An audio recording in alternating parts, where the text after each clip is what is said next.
2020년을 준비하면서 2020년 한 해 동안 우리 공동체가 무엇을 사모하며 달려가야 할까를 기도하다가 주님이 주신 마음이 2020년에는 성령님의 능력을 사모하며 달려가라는 마음을 주셨습니다. 그래서 2020년 표를 성령의 능력으로 그렇게 정했습니다. 한번 재창해 보겠습니다. 시작. 아멘. 2020년에는 우리 모두가 성령님의 능력이 나타나기를 사모하고 또 실제로 각 사람의 삶 가운데서 성령님의 능력이 나타나게 되시기를 바랍니다. 이렇게 성령의 능력을 입어서 우리가 도달해야 될 목표가 뭘까를 생각하다가 세 가지 목표를 정했습니다. 첫째는 위로부터 부어지는 능력을 입는 것입니다. 위로부터 부어지는 능력을 입는 것이 첫 번째 목표입니다. 삶이든 사역이든 우리가 가진 능력과 노력으로 이루어지는 수준이 아니라 위로부터 부어지는 능력으로 이루어지는 그런 수준의 결과들을 2020년에는 우리 모두가 보게 되기를 바랍니다. 두 번째 목표는 하나님과 깊은 관계에 맺는 것입니다. 성령님의 능력을 입으려면 무엇보다 하나님과 깊은 관계를 맺는 것이 필요합니다. 그리고 하나님과 관계를 맺는 일은 평생 노력해야 하는 일입니다. 그래서 2020년에는 무엇보다도 이 부분에서 큰 진보가 있어서 보정치의 모든 지체가 기도의 사람이 되고 말씀의 사람이 되시기를 바랍니다. 세 번째 목표는 생명력, 변화, 새롭게 됨을 경험하는 것입니다.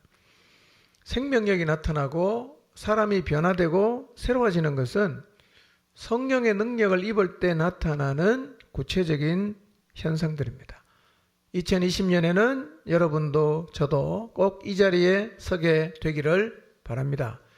우리 안에 살아계시는 성령님께서 우리를 진리 가운데로 인도하시고 계십니다. 그래서 2020년에는 성령님의 인도를 잘 받아서 모두가 성령의 능력을 입는 그런 해가 되시기를 바랍니다. 이런 목표로 2020년을 우리가 달려갈 텐데 2020년의 첫 주일에 우리 모두의 마음에 새겨야 될 말씀이 뭘까? 를 생각하다가 우리가 몸을 이루고 있는 이 교회가 무엇을 하는 곳인가 하는 것을 다시 좀 생각하고 마음에 깊이 새기는 시간을 가지려고 합니다. 우리는 지금 교회에 다니고 있습니다. 교회 다닌다고 표현하지 않습니까? 그리고 우리는 지금 교회에 속해 있습니다. 우리는 몸이라는 교회의 지체, 교회에 이미 소속된 사람이에요. 우리가 소속된 교회 이름은 포항중앙침례교회입니다. 우리는 이렇게 말합니다. 교회를 세우는 일에 내 인생을 드린다 라는 표현을 우리가 쓰고 있습니다. 그런데 내가 속해 있고 지금 다니고 있고 또 이 몸의 지체라고 말하는 이 교회가 도대체 무엇을 하는 곳인가 하는 거예요. 여기 뭐 하는 데인가 여기가. 평생 우리가 교회에 속해 살아갈 것이기 때문에 교회가 무엇을 하는 곳인지는 언제나 우리의 마음속에 확실하게 새겨져 있어야 합니다. 새해 벽두에 이 말씀을 다시 우리의 마음에 새기려고 하는 이유가 있습니다. 그것은 교회가 세상에 존재하다 보니까 자칫 잘못하면 이 세상의 영향을 받아서 하나님 아버지의 뜻을 잃어버리고 변질될 수가 있기 때문입니다. 변질은 위기입니다. 특히 교회의 변질은 교회의 위기일 뿐 아니라 세상의 위기도 됩니다. 염분이 사라지면 물이 섞는 것처럼 교회가 소금으로서의 맛을 잃게 되면 세상을 정화할 수가 없기 때문에 세상의 위기요. 빛이 사라지면 어둠이 몰려오는 것처럼 교회가 빛을 잃으면 어둠이 짙은 세상을 밝힐 수가 없기 때문에 교회의 변질은 세상의 위기가 되는 것이고, 교회의 변질은 그 시대, 그 사회의 위기가 되는 것입니다. 하나님의 관점에서 보면 세상의 유일한 희망은 교회입니다. 그래서 교회가 변질이 된다는 것은 하나님이 갖고 있던 그 세상을 향한 희망이 사라지는 것입니다. 그래서 교회가 변질되는 것은 굉장히 심각한 일로 받아들여야 합니다. 교회가 어떤 곳인가? 간단하게 교회 이론을 다시 제가 말씀드릴 텐데요. 이론으로 듣지 마시고 실제로 들으시길 바랍니다. 귀로 듣지 마시고 마음으로 들으시기를 바랍니다. 그리고 내가 지금 교회라는 생각을 하시면서 이 말씀을 들으시기를 바랍니다. 첫 번째로 교회는 어떤 곳이냐? 하나님이 영원 전에 계획하신 곳입니다. 에베소서 3장 9절에서 11절을 같이 보겠습니다. 읽겠습니다. 시작.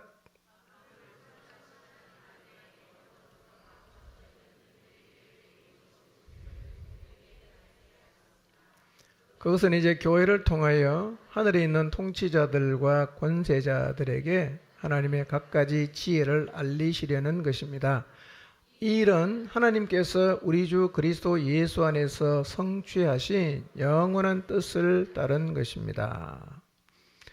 교회는요, 영원 전부터 하나님의 마음에 있었던 것입니다. 영원 전부터 감추어져 있었던 비밀스러운 구원의 계획을 하나님은 교회를 통해서 통치자들과 권세자들에게 알리셨는데요. 이 일은 하나님께서 예수님 안에서 이루신 영원한 계획에 따른 것입니다. 교회는 영원전의 계획이 된 것입니다. 그러니까 교회는 기독교를 포교하기 위해서 머리 좋은 사람이 만들어낸 것이 아닙니다. 예수님 믿는 사람이 힘을 모아야 되니까 그렇게 연합하기 위해서 혹은 친교하기 위해서 사람이 만들어낸 조직이 아닙니다. 교회는 하나님이 영원전부터 계획하신 것입니다. 여러분, 왜 하나님이 영원전부터 교회를 계획하셨겠어요? 얼마나 중요한 목적이 있으면 영원전부터 교회를 계획하셨겠어요? 교회는요, 하나님의 디자인입니다. 사람이 고안한 게 아니에요. 절대로 이 사실을 잊지 마시기를 바랍니다.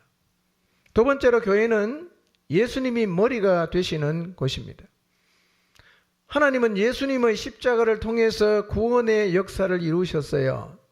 그리고 그 구원의 역사를 완성하신 예수님을 교회의 머리로 삼으셨어요. 지금 여기 교회가 모여 있습니다. 이 모임 자체가 교회예요. 건물은 사실은 교회가 아닙니다. 그런데 이 모임, 이 교회의 머리가 누구냐면 바로 예수님이라는 거예요. 그러니까 교회는 예수님이 진두지휘하시는 곳입니다. 여러분, 이 모임의 머리가 예수 그리스도라는 사실이 어떻게 다가오십니까? 대단한 일 아닙니까? 그분이 이 교회의 머리라면 교회는 그분이 이끄시겠죠. 그분이 이 교회의 머리라면 그분이 이 교회를 계획하실 것입니다. 그리고 그분이 지키십니다. 우리가 할 수 있는 일은 뭐냐? 머리 되시는 예수님에게 순종하면 돼요. 예수님이 교회의 머리가 되신다는 사실은 교회를 향한 우리의 모든 걱정과 염려를 내려놓을 수 있게 합니다. 그리고 예수 그리스도가 교회의 머리라는 얘기는 우리가 그분의 말씀에, 특히 교회는 절대적으로 순종해야 한다는 사실을 깨닫게 해 줍니다. 이 시간 예수님이 포항중앙침례교회의 머리라는 사실을 마음에 깊이 새기시기를 바랍니다. 예수님이 어떻게 교회의 머리가 되셨는가? 그분이 교회의 머리가 되시는 과정은 이렇습니다. 에베소서 1장 20절과 21절을 봅니다. 읽겠습니다. 시작.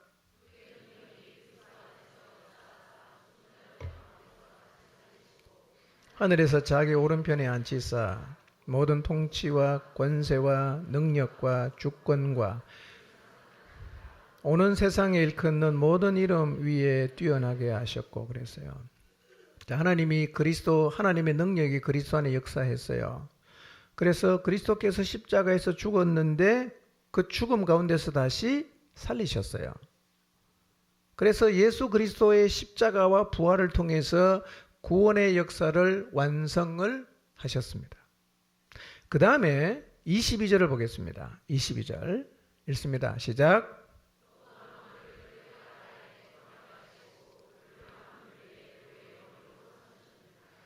십자가와 부활을 통해서 구원의 역사를 완성하신 예수 그리스도를 하나님은 교회에 뭘로 세우셨어요? 그러니까 예수님은요, 인류의 구원의 역사를 위해서 십자가에서 죽으시고 부활하셨어요. 그런데 이 예수 그리스도를 하나님은 그 다음에는 어디에 세웠냐면 교회의 머리로 세웠다는 거예요.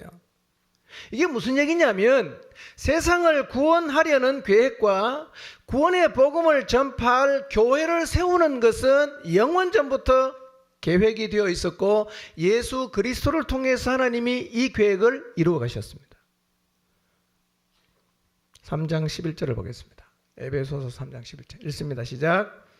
그리고 이 모든 것은 우리 주 예수 그리스도를 통해 태초부터 이루려고 계획하신 일이기도 합니다. 이 모든 일이 뭘까요? 예수 그리스도를 통한 구원의 역사와 그 구원을 전할 교회를 세우시고 그 교회의 머리로 예수님을 세우시는 것은 예수 그리스도를 통해서 이루시려고 언제부터 계획했다고요? 태초부터 계획하신 일이에요. 그러니까 하나님을 떠나간 인간을 구원하는 계획과 교회를 세우시고 예수 그리스도를 머리로 세워서 교회를 통해서 천하 만민에게 복음을 전하게 되는 이 일은 영원 전부터 하나님께서 예수 그리스도를 통해서 이루시려고 계획을 하셨다고 성경이 말씀합니다. 여러분, 그러니까요, 구원받는 거하고 교회가 세워지는 것은 하나님의 계획 속에서는 사실은 한 덩어리입니다. 이게요. 한 덩어리예요. 구원자로 오신 예수님께서 구원의 역사를 완성하신 다음에 그 다음 뭐가 되셨어요? 교회의 머리가 되신 것처럼 우리도 예수님 믿고 구원을 받고 나면 어떻게 돼야 돼요? 교회의 지체가 되어야 됩니다. 그래서 사명을 감당해야 되는 것입니다. 예수님 믿고 구원받은 사람은 반드시 교회의 지체가 되어서 교회의 사명이 자기 자신의 사명이 되어야 합니다. 이것이 하나님의 계획이에요. 근데 오늘 문제가 뭐냐? 교회가 필요 없다고 생각하는 사람이 너무 많다는 거예요. 교회가 왜 필요하냐 이거예요. 나 혼자 잘할 수 있는데. 그래서 교회의 지체가 안 되고 인터넷으로 설교 듣고 인터넷 구자로 헌금 보내고 다 이게 성경에서 삐뚤어져 나온 거예요. 원래 하나님의 디자인은 그게 아니었어요. 어떤 사람들이 생각하는 것처럼 여러분 교회는 필요 없는 것이 아닙니다. 필요 없는 것이라면 뭐 때문에 하나님이 영원전에 계획을 하셨겠어요? 구원과 교회는 붙어 있는 거예요. 아멘? 붙어 있는 거예요. 경건 생활만 알아서 잘하면 교회가 없어도 된다는 생각은 정말 잘못된 생각입니다. 정말 잘못된 생각이에요. 그래서 소속된 교회가 없이 방송 설교나 듣고 신앙생활을 하겠다는 자세는 하나님의 계획과는 다르게 신앙생활을 하겠다는 잘못된 신앙의 태도입니다. 그리스도인은 교회가 없는 것을 상상할 수가 없는 거예요. 하나님이 원래부터 구원과 교회는 붙어있게 설계해놨어요. 붙어있게. 그래서 신앙생활은 반드시 교회에 속해서 교회의 지체가 되어서 해야 합니다. 아멘입니까? 교회 없는 신앙은요, 사실은 상상할 수 없는 거예요. 그만큼 왜곡이 심해졌어요. 요즘에는 교회 없이 신앙생활을 할 수 있다고 믿는 사람이 너무 많습니다. 그러니까 기독교가 자꾸 주저하는 겁니다. 세 번째, 교회는 성령님이 실제적으로 이끄십니다. 유대인과 이방인이 차별이 없이 하나님의 공동 상속자가 되는 것은 십자가와 부활을 통해서 이루어졌어요. 그 다음에 하나님은 예수 그리스도를 교회에 뭘로 세웠어요? 머리로 세웠어요. 그런데 아직까지 유대인과 이방인을 담을 수 있는 교회가 시작이 안 됐어요. 그러니까 예수님이 십자가에서 죽으시고 부활하심으로 구원의 역사를 완성하시고 하나님께서 그 예수님을 교회의 머리로 세우긴 했는데 아직 교회는 시작이 안 됐어요. 그럼 교회가 언제 시작됩니까? 유대인과 이방인이 하나님 앞에 어떻게 나가게 되느냐? 한 성령 안에서 나가게 되는 거예요. 자, 에베소 2장 18절을 보겠습니다. 읽습니다. 시작.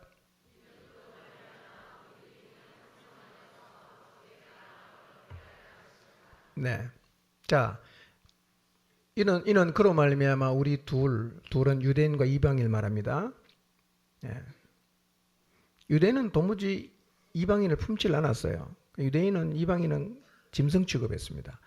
그런데 예수 그리스도를 통해서 유대인과 이방인이 하나가 되고 유대인과 이방인이 공동 상속자가 되어서 하나님 앞에 나가게 되는데 언제 나가게 된다고 말합니까? 성령 안에서 나간단 말이에요. 성령 안에서 나가요. 그러니까 교회는 언제 시작될 수 있어요? 성령님이 오셔야 시작이 되는 거예요. 성령님이 오셔야 시작돼요. 유대인과 이방인이 한 성령 안에서 아버지께로 나갈 수 있기 때문에 교회가 시작되려고 하면 성령님이 오셔야 돼요. 여러분, 그래서 교회와 성령님은 뗄래야 뗄 수 없는 관계예요. 그런데 성령님이 오셨어요. 언제 왔습니까? 오순절에 오셨어요. 그날 성령을 받은 베드로가 설교합니다. 3,000명이 회개했어요. 그 3,000명이 회개한 3,000명의 무리가 지상 최초의 교회인 예루살렘 교회가 되었습니다. 언제 교회가 공식적으로 시작됩니까? 성령님이 오심으로. 성령님이 오심으로. 이게 교회예요. 자, 그러면 정리해 보겠습니다. 교회는 하나님이 영원 전부터 계획을 하셨어요. 그 다음에 부활하신 예수 그리스도께서 머리가 되셔서 진두지휘하십니다. 그 다음에 세 번째로 성령님이 오셔서 구체적으로 교회를 이끌어 가십니다. 그 교회는요, 삼위 하나님이 이끌어가는 대단한 곳이에요. 이 땅을 바라볼 때 하나님의 모든 관심은 교회에 있습니다. 믿습니까? 하나님의 모든 관심은 교회에 있습니다. 자, 그러면 포항중앙침례교회, 여러분이 소속이 되어 있는 이 교회를 이 사실에 비추어서 한번 생각해 보시기를 바랍니다. 포항중앙침례교회는 하나님이 영원 전부터 계획을 하셨어요.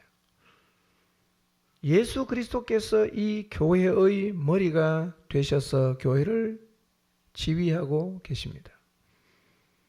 그리고 오순절날 오셨던 그 성령님께서 이 교회를 지금도 이끌어가고 계십니다.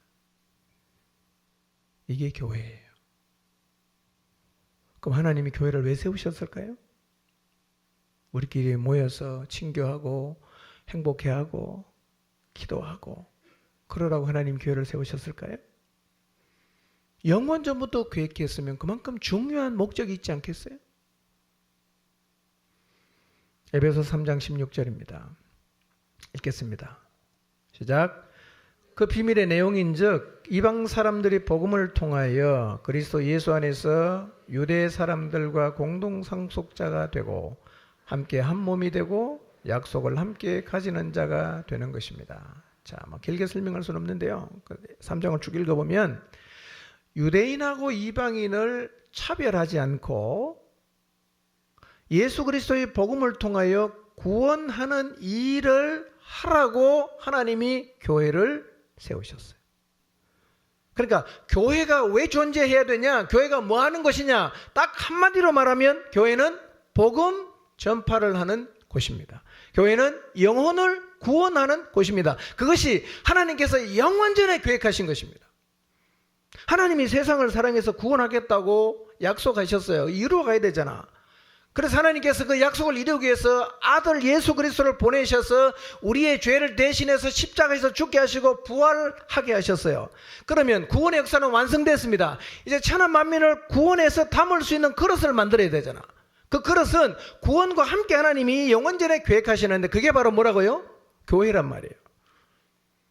근데 하나님은 예수님 보내서 구원의 역사를 완성하시고 이제는 니네가 알아서 해. 이렇게 가신 게 아니라 구원을 완성하신 예수 그리스도를 뭘로 세우십니까? 교회의 머리로 세워서 그 일조차도 그분이 주도하게 하셨어요. 교회의 사명이 뭡니까? 복음을 전하는 거예요. 믿습니까? 여러분, 교회의 사명은 복음을 전하는 거예요. 복음 전파의 범주는 어디까지입니까? 예루살렘, 온 유대, 사마리아, 땅끝까지. 그러니 교회는 복음 전파를 해야 되고 세계 선교를 하는 것은 교회가 존재하는 목적이에요. 이거를 안 하면 교회는 자기가 왜 존재하는지를 잊어버린 것입니다. 이게 목적이에요. 이게 사명입니다. 그래서 희생이 돼도 해야 되고 대가를 치러도 해야 되는 거예요. 자, 이런 맥락에서 보면 교회가 복음 전파를 하지 않는다. 교회에서 영혼이 주께로 돌아오지 않는다. 뭘 못하는 거예요? 교회가 감당해야 될 가장 중요한 사명을 지금 못하고 있는 거예요. 여러분, 교회가 어떤 것입니까? 복음 전파하는 것이에요.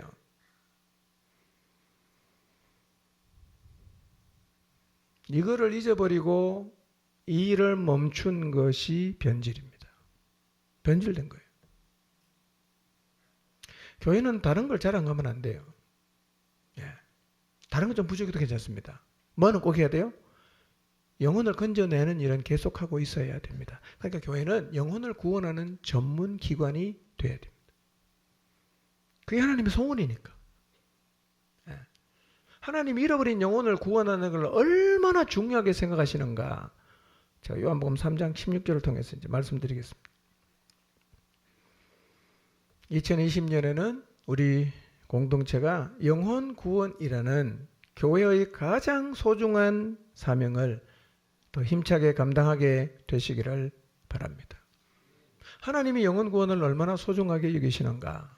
자, 요한복음 3장 16절을 다시 읽어보겠습니다. 읽습니다. 시작.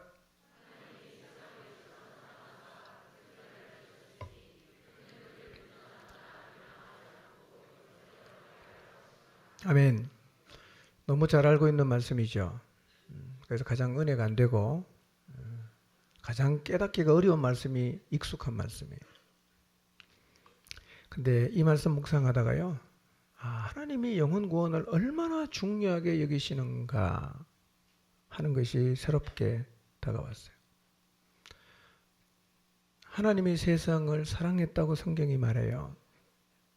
근데 하나님이 사랑한 세상의 모습이 어떻습니까? 하나님이 사랑하고 있는 세상의 모습이 지금 어떻습니까?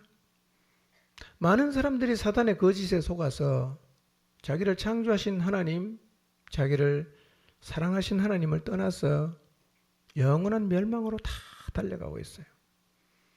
하나님이 보시는 세상에는 영원한 멸망으로 가는 사람들이 가득하단 말이에요. 이게 하나님이 보시는 세상의 모습이에요. 오늘 우리 눈에는 세상이 어떻게 보이는가를 한번 생각해 봅시다. 여러분, 세상이 어떻게 보이시나요? 하나님은 없지만 돈과 권력을 가진 사람, 하나님 없는 여러분 주변에 있는 가족이나 친지나 이웃들, 하나님 없이 잘 살고 있는 친구들, 자, 이들을 먼저 한번 세상의 관점으로 생각해 보십시오. 돈과 권력을 가진 것을 보면 부럽고, 잘 살고 남부럽지 않게 사는 걸 봐도 부럽고, 어렵고 힘들게 살면 안타깝고 뭐 그렇겠죠. 세상의 관점은. 근데 하나님의 관점으로 한번 바라보십시오. 돈과 권력을 가지고 남부럽지 않게 살아도, 가난하고 힘겹게 살아도 하나님을 믿지 않는 사람은 멸망으로 달려가고 있는 불쌍한 영혼으로 보일 거예요. 우리 눈에도 세상이 그렇게 보여야 됩니다. 근데 하나님 없이, 하나님을 떠나 살면서 세상에서는 잘 살지만 멸망으로 달려가고 있는 사람들을 불쌍히 여기려는 이 시각은요, 억지로 가지려고 노력해서 가져지는 건 아니에요.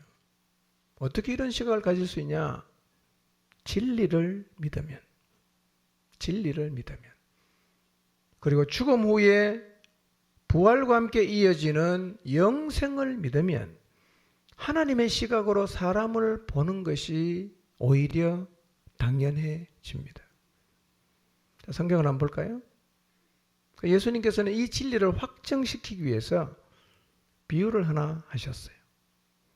누가복음 16장 19절에서 26절 한번 읽어보겠습니다. 시작.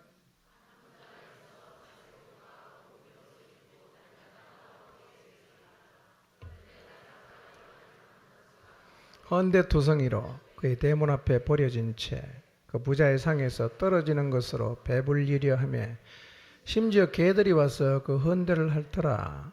예, 그 거지가 죽어 천사들에게 받들려 아브라함의 품에 들어가고 부자도 죽어 장사되며 그 건부에서 고통 중에 눈을 들어 멀리 아브라함과 그의 품에 있는 나사로를 보고 불러 이르되 아버지 아브라함이여 나를 긍휼히 여기사 나사로를 보내어 그 손가락 끝에 물을 찍어 내 혀를 서늘하게 하소서. 내가 이 불꽃 가운데서 괴로워하나이다. 아브라함이 이르되 이에 너는 살았을 때 좋은 것을 받았고 나사로는 고난을 받았으니 이것을 기억하라. 이제 그는 여기서 위로를 받고 너는 괴로움을 받느니라. 그뿐 아니라 너희와 우리 사이에 큰 구렁텅이가 놓여 있어 여기서 너희에게 건너가고자 하되 갈 수 없고 거기서 우리에게 건너올 수도 없게 하였느니라 그랬어요. 두 사람 얘기를 하고 있어요. 한 부자가 있었어요. 자색 옷을 입고 고운 베옷을 입고 날마다 호화롭게 파티를 즐기고 삽니다. 이 사람이 입은 고운 베옷은 속옷인데요. 그 당시에 무게를 달면 고운 베옷의 무게하고 금의 무게를 달아보면 고운 베옷이 더 비쌉니다. 금으로 펼쳐서 옷을 입는 것보다 더 비싼 옷을 이 사람은 입고 날마다 파티를 하면서 살아요. 여러분, 이 사람이 불쌍합니까? 이 사람 불쌍합니까? 부자로 인생을 정말 멋지게 즐기고 후회 없이 누리며 살다가 이 부자가 죽었어요. 상상해 보건대 이 부자의 장례식은 얼마나 호화로웠을까요? 이런 인생을 세상의 관점으로 보면 그저 부러울 뿐입니다. 야, 저 노인은 참 복도 많다. 젊을 때도 그렇게 호화판으로 날마다 파티하면서 살더니만 죽어서 마지막 가는 길도 저렇게 멋지게 가는구나 라고 사람들이 말을 했을 것입니다. 또 한 사람이 있어요. 거지입니다. 이 거지는 상처투성이로 부잣집의 대문 앞에 버려진 채 부자의 상에서 떨어지는 부스러기로 겨우 배를 채우며 살아갑니다. 심지어는 개들이 와서 이 거지의 헌대를 핥았어요. 이 사람 인생 어떻게 보입니까? 너무 불쌍하죠.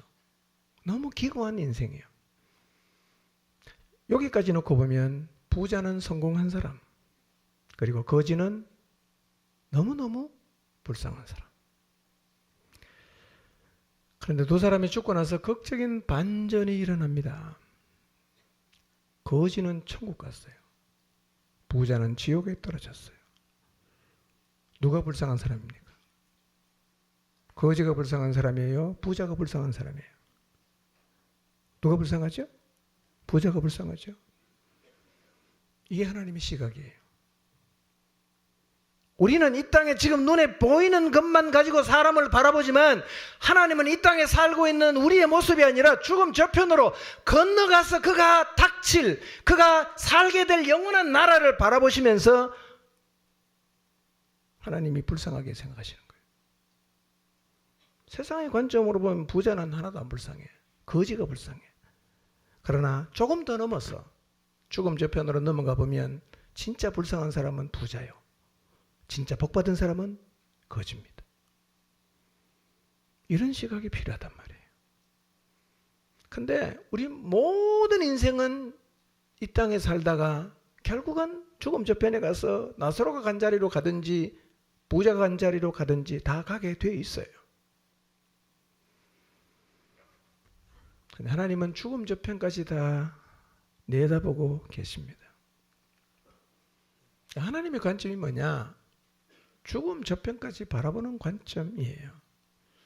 우리 믿는 사람은 사람을 볼 때 그 하나님의 관점으로 보아야 된단 말이에요. 사람을 보는 관점이 하나님하고 같아야 우리도 하나님과 같은 일을 할 수가 있어요. 근데 하나님이 세상을 사랑하셨어요. 그래서 하나님은 세상을 위해서 뭔가를 하셨어요. 여러분, 사랑하면 행동이 따라오지 않습니까? 하나님이 세상을 사랑했어요. 그럼 하나님 세상을 위해서 뭔가를 하셔야 되잖아. 대단한 일을 하셨어요. 그런데 그 일은 세상 사람들이 기대한 것과는 좀 다른 것이었어요. 하나님은 이런 일은 안 하셨어요. 파괴된 오존총을 수리하셔서 인류가 좀 더 좋은 환경에 살게 하시는 일 안 하셨어요. 망가지고 있는 지구를 복원시키는 일 안 하셨어요. 바닥이 난 지하자원을 더 보충해 주는 일도 안 하셨어요. 점점 부족해지는 물을 더 공급하시는 일도 안 하셨어요. 굶어 죽고 있는 아프리카 대륙에 특단의 조치를 취하셔서 굶어 죽는 사람이 없게 하는 일도 안 하셨어요. 빈부간의 격차가 없도록 사람들의 마음을 고치는 일도 안 하신 것 같아요. 불치의 병으로 얼마나 많은 사람이 죽어가고 있어요. 그 불치의 병을 그냥 하나만 딱 먹으면 낫는 그런 약도 하나님이 주질 않으셨어요. 그래서 하나님이 세상을 사랑한다고 말씀하고 계시지만 우리가 살고 있는 세상에는 여전히 문제가 많습니다. 그래서 사람들이 볼멘 소리로 하나님을 향해서 말하는 거예요. 당장 필요한 이 부분을 채워지지도 않는데 하나님이 세상을 사랑한다는 게 도대체 무슨 의미가 있습니까? 라고 주님에게 대들기도 합니다. 일리가 있어요.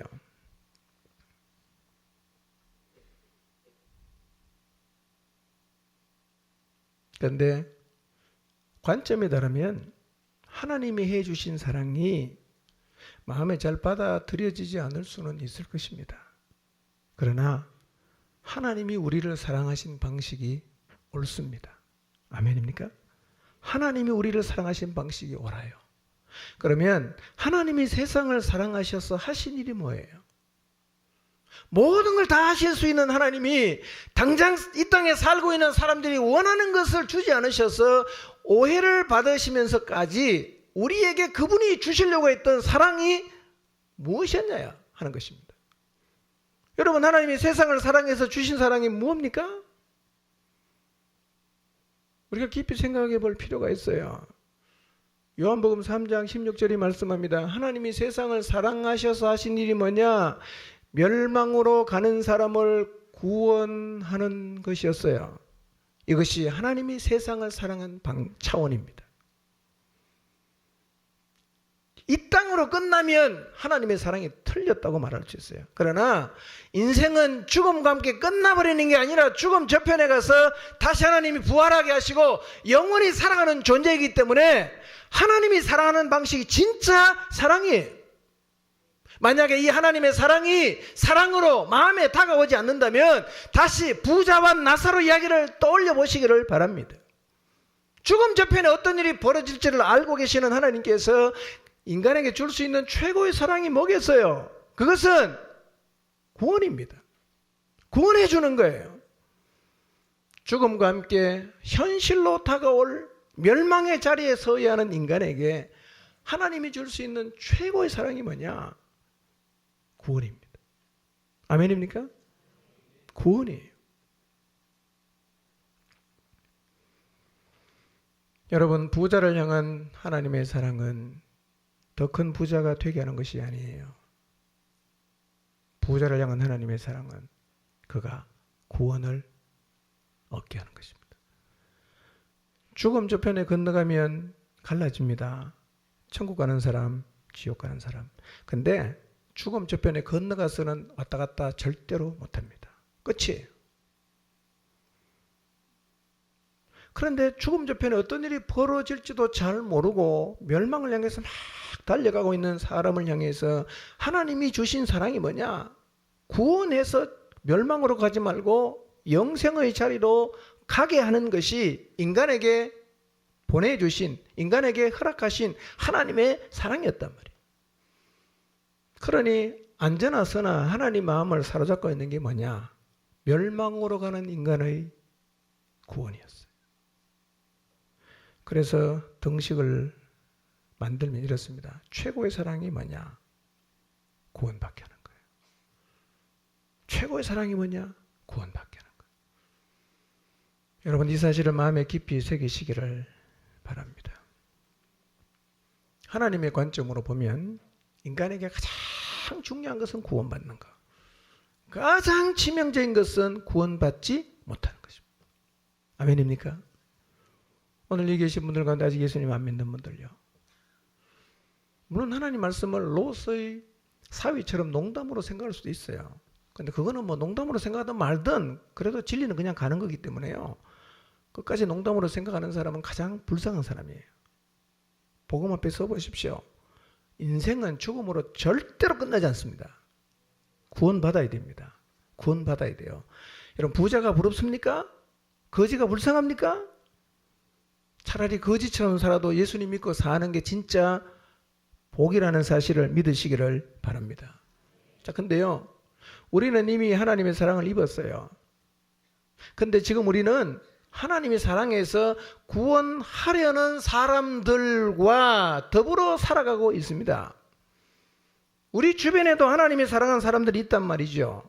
만약에 우리가 하나님 마음을 안다면 우리도 이제 그들을 어떤 관점으로 봐야 되겠어요? 하나님의 관점으로 봐야 됩니다. 그리고 하나님이 사랑하듯이 그에게 사랑을 줘야 되는데 우리가 그 사람들에게 줄 수 있는 최고의 사랑이 뭡니까? 구원의 자리에 서게 하는 것이 최고의 사랑입니다. 여러분, 사람들이 사랑하는 방식이 있어요. 나름대로 사랑을 표현하며 살아갑니다. 여러분, 여러분의 자녀를 한번 생각해 보십시오. 여러분 자녀를 어떻게 사랑하고 계십니까? 자녀를 이렇게 사랑할 수 있을 거예요. 잘 먹여주고 입혀주어서 부족함이 없게 하는 것 사랑이죠. 열심히 공부를 시켜서 보장받는 직업을 갖도록 뒷바라지 잘하는 것 사랑입니다. 기르면서 몸에 좋은 음식을 많이 먹여주는 것 사랑이죠. 바르게 살도록 보호해주는 것 사랑이죠. 인생을 즐겁게 살 수 있도록 해주는 것 사랑입니다. 자기가 원하는 삶을 잘 살 수 있도록 아낌없이 지원해주는 것 사랑이죠. 많은 유산 물려주는 것 사랑입니다. 믿는가 믿는 거 따지지 않고 네가 좋아하는 사람하고 결혼해서 행복하게 살아라. 그것도 사랑처럼 보일 수 있어요. 사람을 사랑하는 방식은 자라온 배경에 따라서 각기 다 다르게 나타날 수 있습니다. 그런데 오늘 하나님께서 우리에게 보여주신 것은 사랑하는 방식의 차이가 아니라 차원의 차이입니다. 차원이 다른 거예요. 이제 우리가 사람을 사랑하되 방식의 문제가 아니라 하나님을 모르는 사람과는 차원이 다른 사랑을 해야 됩니다. 하나님이 사람을 사랑하시는 차원은 영생의 차원이었어요. 그래서 하나님은 지구를 고쳐주는 일을 안 하시고 구원의 길을 여신 것입니다. 우리도 사람을 사랑하되 하나님처럼 영생의 차원에서 사람을 사랑해야 합니다. 여러분, 자녀를 사랑하되 사랑하는 방식을 고민하지 마시고 사랑하는 차원을 고민하시기를 바랍니다. 영혼의 차원에서 하는 사랑이 무엇인가? 요한복음 3장 16절을 통해서 예수님께서 분명히 우리에게 가르쳐 주셨습니다. 그런 차원에서 여러분의 자녀들을 사랑하시기를 바랍니다. 부모가 자녀에게 줄 수 있는 최고의 사랑이 무엇입니까? 여러분의 자녀가 영원한 멸망으로 가지 않도록 구원의 자리에 서게 하는 것, 이것이 부모가 자녀에게 줄 수 있는 최고의 사랑입니다. 하나님 여러분에게 주신 자녀들이 있을 것입니다. 하나님 아버지의 마음으로 그 자녀를 바라보시고 그 자녀가 구원의 자리에 서게 하는 일에 헌신하시기를 바랍니다. 어떻게 헌신해야 되는지는 제가 다음 주에 말씀드리겠습니다. 자녀를 구원의 자리에 서게 하는 것, 이게 부모가 자식에게 줄 수 있는 최고의 사랑이고, 이 사랑이 하나님이 우리를 사랑하듯 하는 차원이 다른 사랑이란 말이에요. 사랑하는 부모님을 향해 할 수 있는 사랑이 있을 것입니다. 부모를 거역하지 않고 순종하는 것 사랑이죠.